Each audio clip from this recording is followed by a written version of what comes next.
Hello everybody, this is my video on Paramount Presents, as promised. Paramount Presents came out with a line of restorations from 4K onto Blu-ray from their classic and contemporary films contained in their canon.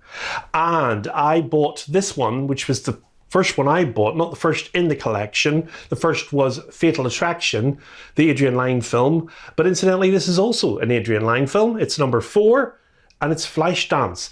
Now, as many will know, this came out in the HMB Premium Collection not long after this released. And of course, that's because it's the same transfer. Now, the Paramount Presents line have slipcovers, and there's the rear of the slipcover for Flashdance. Of course, it's an amazing film from 1983. Around that time, a lot of movies were coming out with really strong, heavy pop and rock scores. Good examples, of course, were Footloose. That's another one that came out around that time. And this one had a great score as well, with Joe Esposito, Donna Summer, Michael Cimbello. It was Casablanca, really, that put the money up for the score for this. And this is the Blu-ray. Now, I'll just take the disc out of the case and show you. It's just a thinner amaret case, as you see with the US ones. And there's the back of it. Very similar. Of course, you've got that barcode, unfortunately, covering the... Doesn't look good covering the picture there, but anyway. The disc is fairly straightforward, as you can see. The blue Blu-ray from Paramount.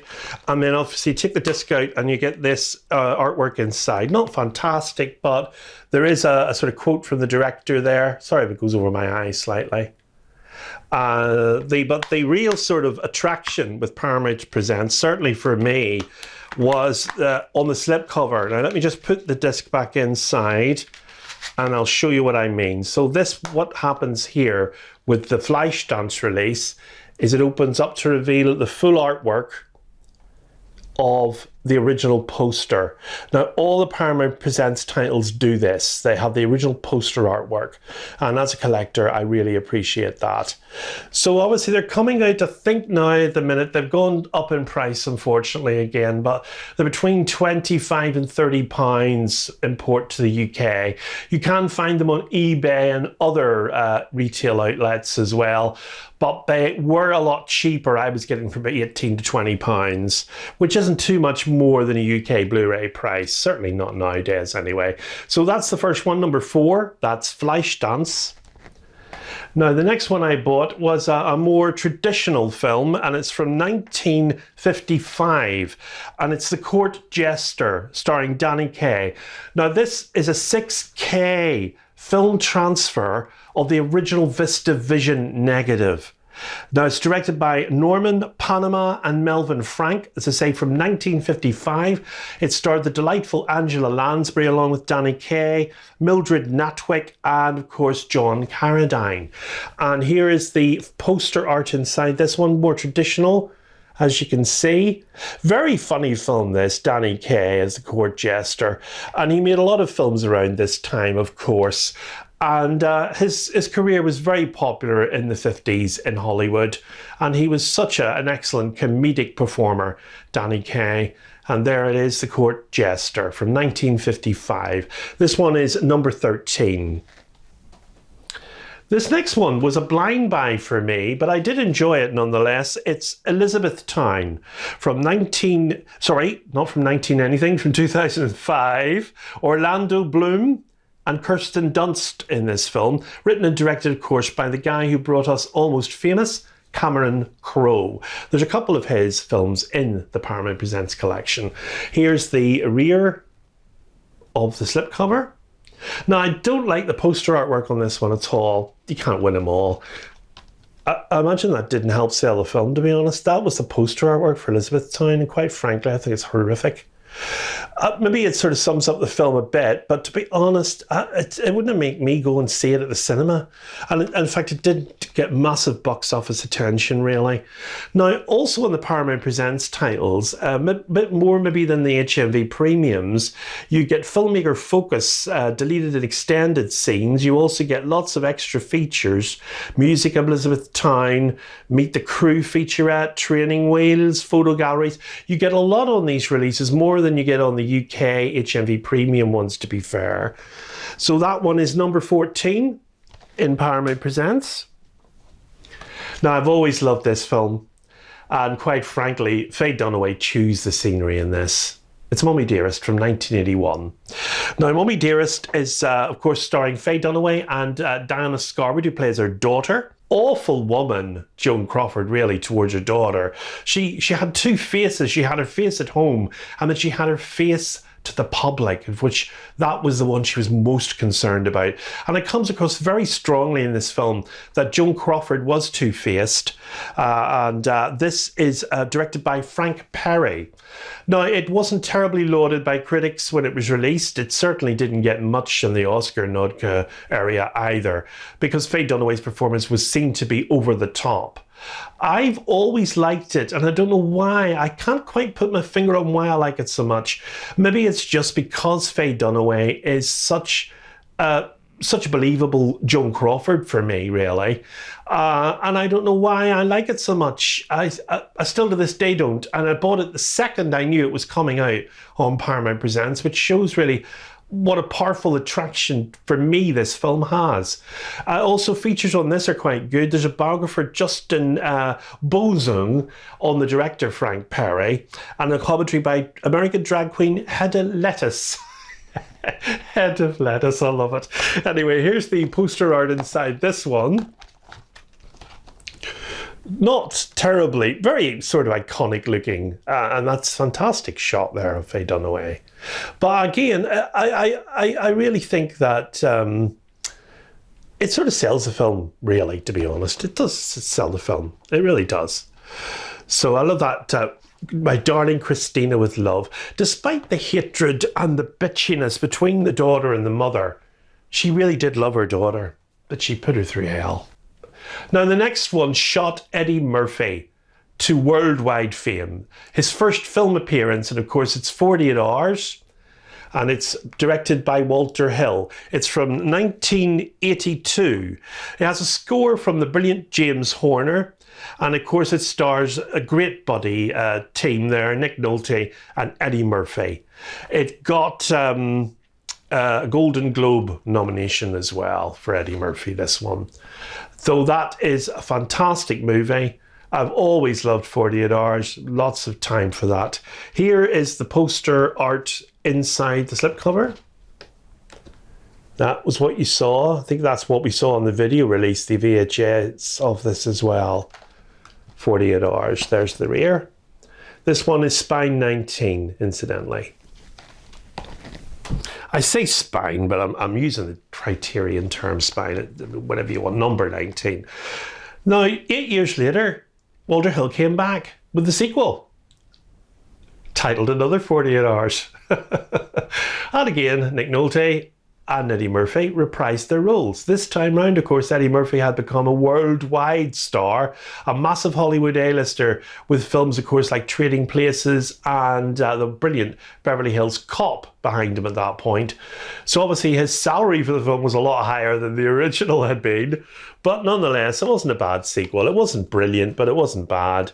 And I think if you have one, you have to have the other. And there, of course, is the poster art for Another 48 Hours. This one is number 20. Not so many features on this one, as you can see. Filmmaker focus on this theatrical trailer. Not too much there. Sorry about the glare again. It's because the sun's just coming a certain way through the window. Now, the next one's been one of my all-time favourites from this director. It's Robert Altman, and it's Nashville. Now, many will know that there is a Criterion release of Nashville, of course. A lot more features on it than this, but this is 4K new, more recent restoration of the film, and I have to say it looks and sounds superb. Now, Nashville, of course, was made in 1975 by Robert Altman. It's a wry look at hypocrisy in Nashville, music recording scene, and the obsession with celebrity and power and the pressure it brings. Now, it didn't get an Oscar the following year. Unfortunately, that went to One Flew Over the Cuckoo's Nest. But nonetheless, it's still a great watch. And it's an interesting look at really how America was politically in the 70s, and has some good central performances. Robert Duvall's in this as well. So there we go. There's the rear of the cover. Nice, interesting artwork on this. This is the original poster advertising the film. Quite, as you can see, typically American, really. It didn't do massively well at the box office, but then Robert Altman films don't tend to. So that's Nashville, and that's number 24. Now, the next one, of course, is great. It's got Kurt Russell and Kathleen Quinlan in it, and it's Breakdown from 1997, directed by Jonathan Mostow, and there's the rear of the... I think this was an imprint release before it became a Paramount Presents release, but Paramount does own the rights to this film, of course. They just licensed it to imprint in Australia. That is the poster art, and I think the imprint one looked like that, I believe. I didn't buy the imprint one. There you go. Breakdown. Great film, but then Kurt Russell is a super actor. This is another Cameron Crowe film, and this one, I think there's 3 by Cameron Crowe in Paramount Presents, actually. This one is Vanilla Sky. Now, a lot of people don't have much time for this film. It's actually a remake of the 1997 Spanish movie Abre los Ojos, and it's directed by Cameron Crowe in 2001, starring Tom Cruise and Penelope Cruz.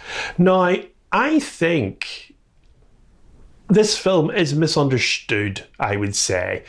It does take more than one watch to appreciate it, because it is a very complex film. But if you spend the time and look at it carefully, it will reveal treasures definitely worth seeing. There's the poster art, which I didn't think sold it that well at the time, to be honest, for me. I think the Blu-ray release of it had that artwork on it. This does a much better job. This is much more impressive for me, and that was well chosen, that artwork. There's the rear, and it's number 27 in the Paramount Presents collection, Vanilla Sky. Give it a watch. You might be surprised.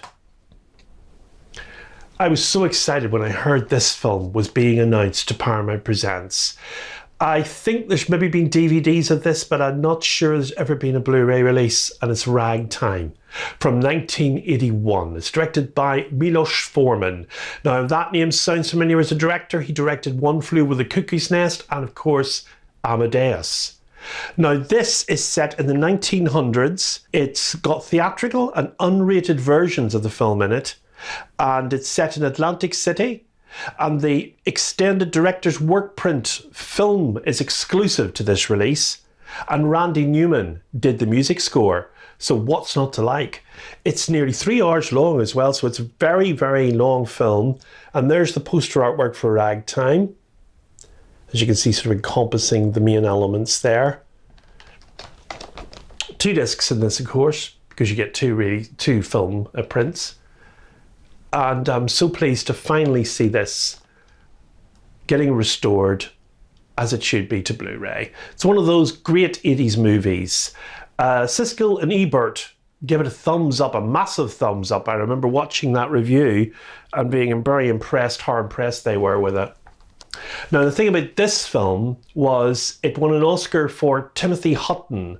Very young at the time. He won the Oscar for his role as a son who tries to commit suicide after his brother is killed in an accident. The parents are played by Donald Sutherland and Mary Tyler Moore. Now, Donald Sutherland is typical Donald Sutherland in this, but Mary Tyler Moore, wow, what a performance. She is known, of course, for those 70s comedies. So to see her in such a serious and very, very introspective role for her was very impressive. This is directed by Robert Redford, and it really is a film definitely worth taking a look at. Ordinary People. There's the rear of the slipcover. Timothy Hutton is superb in this, absolutely superb. And there is the original poster art for Ordinary People. Been waiting for this to turn up on Blu-ray at some point or another. I'm very pleased that Paramount Presents was, in fact, able to restore it and bring it out.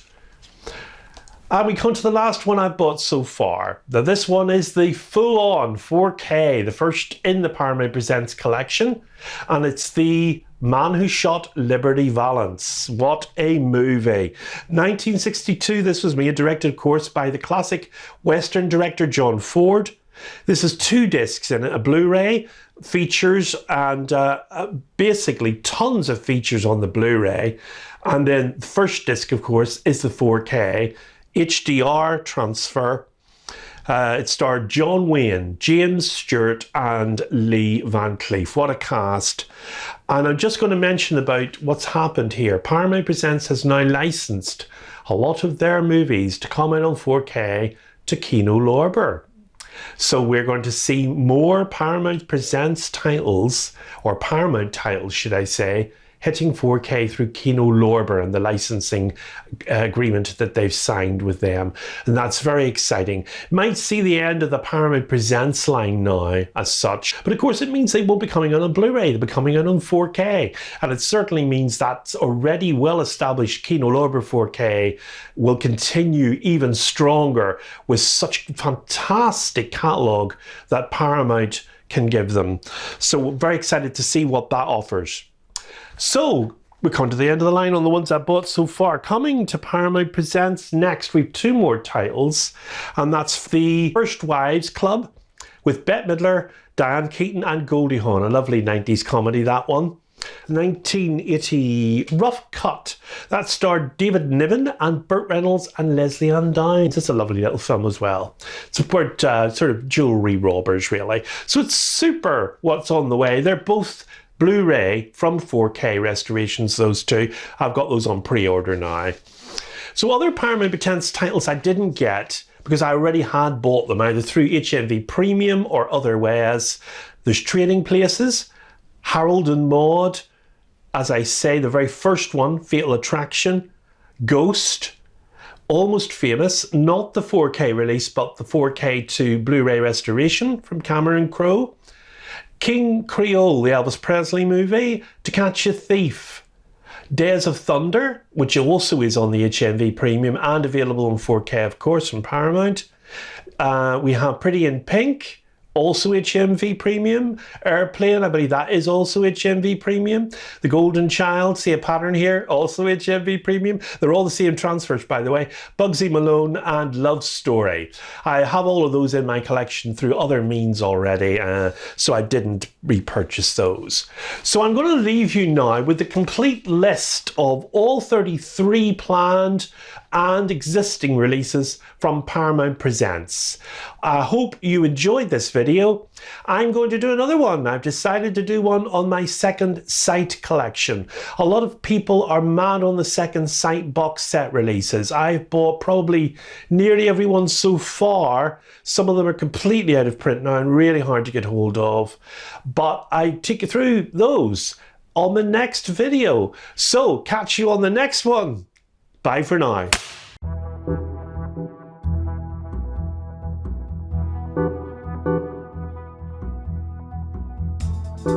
Thank